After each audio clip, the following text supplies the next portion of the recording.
Start. The Honorable Apex Court, in the above noted judgment, has clearly observed that in order to hold the FIR to be anti-timed or not, it is to be proved beyond doubt, and merely on asking the same cannot be held to be anti-timed, particularly when the chain sequence of the events itself link so as to suggest that there is no possibility of the FIR to be anti-timed. As discussed above, the court finds in its inability to subscribe the argument of the counsel for the appellants that the FIR is anti-timed. Learned counsel for the appellants has next contended that there was no motive behind commission of the offence culminating into conviction, and thus the appellants are entitled to be acquitted. Learned counsel for the appellants have, though, made an argument on the said issue, but nothing has been brought on record to substantiate the same. On the other hand, learned AGA has invited the attention of this court towards the discussion made by the trial court while giving specific finding that there was enmity and rivalry between the parties, which become the basis of the commission of offence. We have heard the argument of the appellants as well as learned AGA and perused the record in question, and we find that it has come on record that the father of the complainant and the deceased had been inherited certain properties from the maternal side of his mother as per the statements available on record of the appellant number 1 being Prem Nath Yadav, who was related to the father of the complainant from the maternal side, as complainant's grandfather were 5 brothers.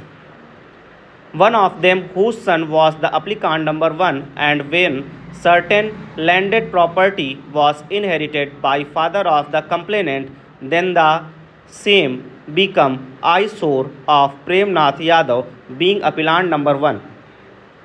It has also came on record that the father of the appellant number 1 being Sri Mahavir was murdered, and criminal proceedings for the offence of murder was lodged and prosecuted against the deceased Ram Sumiran and the complainant and others, which was pending at that point of time, and thereafter the conviction was made while punishing with 7 years rigorous imprisonment. On the issue,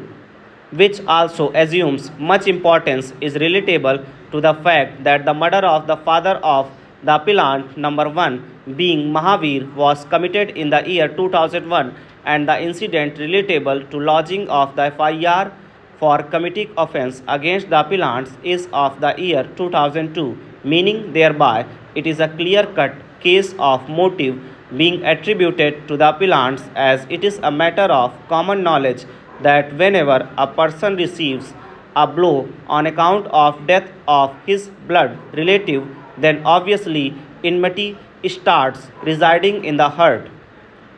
Meticulously analyzing the said issue, the trial court has come to the conclusion that merely because conviction was done in the year 2008, and the same will not matter at all, as what is to be seen is the fact that the father of the appellant was murdered in the year 2001, and the brother of the complainant was murdered in the year 2002, which is within a period of 1 year approximately.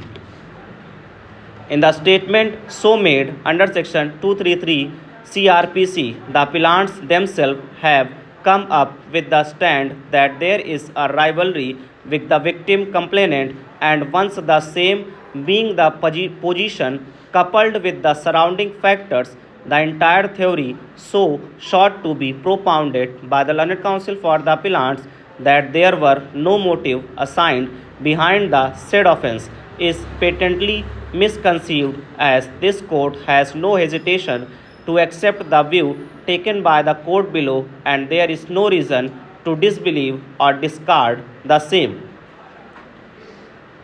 According to the complainant, there was litigation between them and the accused persons leading to enmity. PW3 Atmaram has also stated that there was litigation between them and it culminated in the occurrence. Animosity is a double edged sword. While it can be a basis for false implication, it can also be a basis for the crime. In the instant case, there is no foundation established for the plea of false implication advanced by the accused, and on the other hand, evidence shows that the enmity has led to the occurrence. The conviction and sentence imposed on the appellants is based on proper appreciation of evidence on record and does not call for any interference